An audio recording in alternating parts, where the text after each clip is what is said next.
तारीख 2 जुलाई रात 11:15 बजे कानपुर के शिवली, शिवराजपुर और बिकरू पंचायत के पुलिस स्टेशन से 5 गाड़ियां निकली बिकरू गांव के एक बदमाश को पकड़ने के लिए। प्लान था कि पुलिस 2 साइड से घर को घेरेगी और फिर घर में घुसेगी। करीब करीब 1 घंटे बाद गाड़ियां मेन रोड से बिकरू गांव की तरफ मुड़ी। पावर कट हुआ था और चारों तरफ सन्नाटा। उस बदमाश के घर के सामने पुलिस वालों ने अपनी जीप से बाहर झांक कर देखा तो एक बुलडोज़र रास्ते पे रखा हुआ था, जैसे रोड ब्लॉक करने की कोशिश की गई हो। पुलिस ने भी ठान लिया था कि उसको आज पकड़ के ही दम लेंगे। गाड़ी से उतरे और उसके घर की तरफ आगे बढ़े। जैसे ही आगे बढ़े, चारों ओर से उनकी तरफ ताबड़तोड़ फायरिंग हुई। पुलिस वालों पे गोलियों की बौछार होने लगी। घायल पुलिस वाले चिल्ला रहे थे, हमें बचाओ, हमें गोली लगी है। पुलिस की तरफ से भी फायरिंग हुई। जब गोलियों की गड़गड़ाहट रुकी तब तक 8 पुलिस वाले शहीद हो चुके थे, कई अन्य घायल। कौन थे ये लोग जिन्होंने पुलिस पे फायरिंग की? कौन था ये बदमाश जिसे पुलिस पकड़ना चाहती थी? वो बदमाश था विकास दुबे, जो कि कानपुर ज़िले का एक कुख्यात अपराधी, जिस पे 60 मामले पुलिस के पास दर्ज थे। ये कोई छोटे मोटे मामले नहीं थे, सभी मर्डर, किडनैपिंग और डकैती के थे। विकास दुबे पहली बार सुर्खियों में 1990 में आया, जब उसने अपना पहला मर्डर किया था। फिर वो धीरे धीरे गुनाह की सीढ़ी चढ़ता गया और रास्ते की रुकावट बनी हर अड़चन को हटाता गया। साल 2000 में उसने अपने इंटर कॉलेज के टीचर सिद्धेश्वर पांडे को एक ज़मीन के विवाद में मौत के घाट उतार दिया। फिर उसी साल उसने जेल के अंदर से ही रामबाबू यादव की हत्या का प्लान बनाया।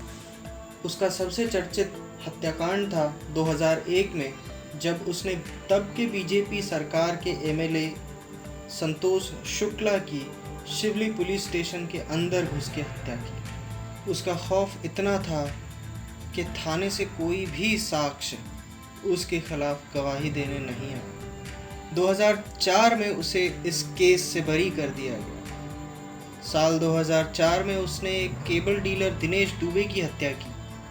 उसका रियल एस्टेट का बिजनेस था। इसके बाद एक पॉलिटिशियन भी था। साल 2000 में बहुजन समाजवादी पार्टी को रिप्रेजेंट करते हुए उसने शिवराजपुर जिला पंचायत से चुनाव लड़ी और जीत भी गया। मज़े की बात यह है कि जब वो चुनाव लड़ रहा था तब वो जेल के अंदर था। उसके गांव वालों का कहना है कि वो और उसकी फैमिली में पिछले 20-25 सालों से ग्राम पंचायत की बागडोर संभाली जाती है। गांव वाले ये भी कहते हैं कि उसकी बीवी और बच्चे गांव में नहीं रहते, वो लखनऊ में रहते हैं और विकास दुबे गांव आता जाता रहता है। उसके पॉलिटिकल कनेक्शंस कुछ कम नहीं थे। उसने अपनी पत्नी ऋचा दुबे को घिमो से पंचायत का चुनाव लड़वाया और वो भी समाजवादी पार्टी के सीट से। ऋचा दुबे घिमो की ग्राम प्रधान बनी। ये कहा जा रहा है कि ऋचा सिर्फ नाम की प्रधान थी, पर सारा काम विकास करता था। विकास दुबे के हर पार्टी से संबंध अच्छे थे। पुलिस की सांठ-गांठ भी उसके साथ अच्छी थी। ऐसा भी होता था कि कौन सा पुलिस वाला कौन से थाने में पोस्टिंग लेगा, उसका चुनाव विकास करता था। वो आसपास के गांव के युवा का एक हीरो था। वो जब भी बाहर निकलता हमेशा 20-25 युवाओं के साथ निकलता। इस बदले में विकास उन युवाओं का खर्चा उठाता था। इसीलिए विकास कोई भी काम कहता, गैंग मेंबर्स कर गुजरते थे, कभी नहीं झिझकते थे कोई काम करने में। इन लोकल युवाओं की मदद से उसने अपने गांव के घर को एक अभेदी किला बना दिया था। उसका दबदबा ऐसा था कि उसके गांव के बाहर उसका नेम प्लेट लगा था। 2018 में विकास के कज़िन अनुराग दुबे की हत्या हुई। हत्या का मुख्य आरोपी विकास दुबे था। जब अनुराग दुबे की हत्या हुई, विकास जेल के अंदर था। अनुराग की पत्नी ने विकास और चार अन्य अपराधियों का नाम FIR में लिखवाया था। कुछ दिन पहले राहुल तिवारी नाम के एक शख्स ने विकास दुबे के नाम एक अटेम्प्ट टू मर्डर 307 का FIR दर्ज करवाया। उसी एफआईआर के आधार पर पुलिस विकास दुबे को अरेस्ट करने गई थी। गिरफ्तारी की खबर पहले से ही विकास दुबे के पास पहुंच गई। पता चल रहा है कि ये खबर उसे पुलिस स्टेशन से आई थी। वहां के कुछ लोगों की गिरफ्तारी की गई है, उनसे पूछताछ जारी है। गिरफ्तारी में विकास के सहयोगी दिव्यशंकर अग्निहोत्री शामिल हैं, जिन्होंने कहा है कि विकास बाबू को पहले फ़ोन आया कि पुलिस आ रही है। फिर साहब ने कुछ नंबर डायल किए। पुलिस आने के बाद उन पर गोली भी चलाई और फिर वहां से भाग गए। गांव के इलेक्ट्रिसिटी ऑपरेटर ने कहा कि उसके पास फ़ोन आया कि बिकरू गांव की पावर काट दो, कहीं एक जगह लाइन का काम चल रहा है, तो उसने काट दिया। ये सब सोची समझी साजिश का एक हिस्सा था। काउंटर फायरिंग में पुलिस वालों ने 3 बदमाशों को मार गिराया। 3 लोगों की गिरफ्तारी भी हुई। पुलिस पे जो हमला हुआ वैसा शायद पूरे भारत में हमें कहीं सुनने को ना मिले।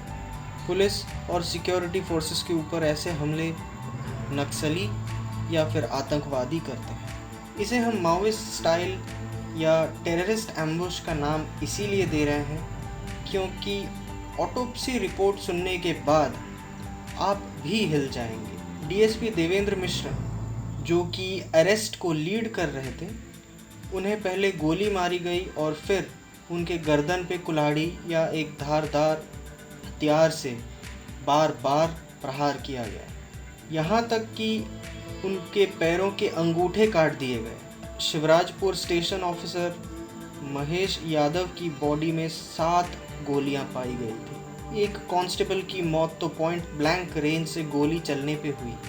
कानपुर रेंज के इंस्पेक्टर जनरल मोहित अग्रवाल कहते हैं कि पहले जेसीबी से रोड ब्लॉक किया गया और आसपास के घरों के छतों के ऊपर पोजीशन ले ली गई, तो जब पुलिस आई उन पे छतों से ताबड़तोड़ गोलीबारी हुई। ये स्ट्रैटेजी माओइस्ट द्वारा अपनाई जाती है और यूपी जैसे राज्य में ऐसा अटैक या ऐसा आक्रमण होना लाजमी नहीं है।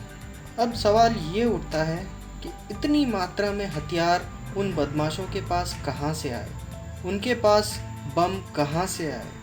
पुलिस ऐसा भी कह रही है कि जो बंदूक प्रोहिबिटेड कैटेगरी में आती है, जैसे AK-47, वो उनके पास कैसे आई। विकास को धर दबोचने के लिए 25 स्पेशल टास्क फोर्स बनाई गई है, जिसमें 3000 से ज़्यादा पुलिसकर्मी उत्तर प्रदेश की चप्पे चप्पे की छानबीन कर रहे हैं। उसे पकड़ने के लिए इनामी रकम 25,000 से बढ़ा के 1 लाख कर दी गई है। दिल्ली, बिहार, उत्तराखंड, राजस्थान, हरियाणा और मध्य प्रदेश की पुलिस को सतर्क रहने को कहा गया है। पुलिस अपना काम कर रही है। हर दिन नए डेवलपमेंट्स हो रहे हैं।